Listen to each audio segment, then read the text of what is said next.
La Fédération internationale des professeurs de français se réunit pour une semaine en congrès à Besançon dans l'Est de la France. Pas moins de 1200 amoureux de la langue venus de tous les continents. Cela faisait 9 ans que ces promoteurs de la francophonie au quotidien ne s'étaient pas réunis physiquement. Avec nous pour en parler, Cynthia Haïd, bonsoir. Merci d'être avec nous en direct sur TV5 Monde. Vous êtes la présidente de cette fédération, professeur vous-même, docteur en ingénierie pédagogique de l'enseignement et de l'apprentissage. Et c'est important, on va le voir avec mes questions. La première d'ailleurs, quelles sont les dernières avancées de la recherche en sciences de l'éducation ? Oui, bonsoir. En effet, la fédération se réunit aujourd'hui à Besançon pour discuter 3 points essentiels. D'abord, la recherche. Donc, 25% de nos enseignantes et enseignants dans le monde adhérents à la FIPF sont des enseignants-chercheurs qui viennent débattre aujourd'hui autour de l'intelligence artificielle, des réalités virtuelles, réalité augmentée, tout ce qui est ludification et tout ce qui est ludique au sein de la salle de classe, mais au-delà aussi la neuroéducation, le numérique en tant que tel, revenir sur les fondamentaux. Tout espace de recherche est le bienvenu au sein de ce congrès, pour dire aussi que oui, le français est une langue de recherche. Souvent, on associe le français à la langue de Molière, mais oui, c'est la langue aussi de la diplomatie, c'est la langue de la recherche, de l'économie, et j'en passe, du sport, et j'en passe. Alors, vous le disiez, Cynthia, c'est un congrès axé sur la pratique des enseignants et donc sur les outils à leur apporter pour exercer de manière optimale. Alors que vous l'avez dit, ça va très vite. Il y a notamment les réseaux sociaux, l'intelligence artificielle.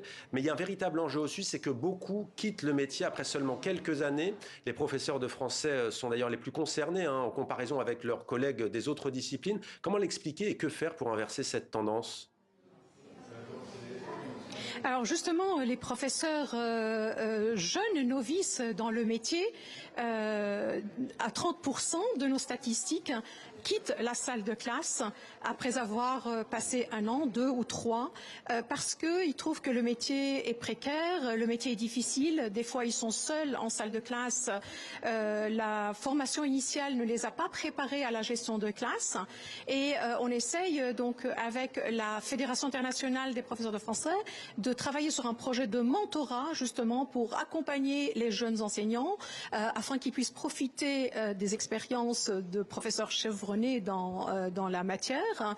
Mais aussi, Cynthia, juste une question, est-ce que vous vous sentez soutenu par l'Organisation internationale de la francophonie, notamment en termes de financement, de budget ? Alors, pour l'Organisation internationale de la francophonie a soutenu la FIPF jusqu'au janvier 2025 et malheureusement, en janvier dernier, l'organisation a cessé de soutenir la FIPF. Comme vous savez, la FIPF, c'est le seul réseau mondial dans des langues. En fait, il n'y a pas l'équivalent de la fédération de 220 000 adhérents dans le monde, en allemand, en espagnol, et j'en passe.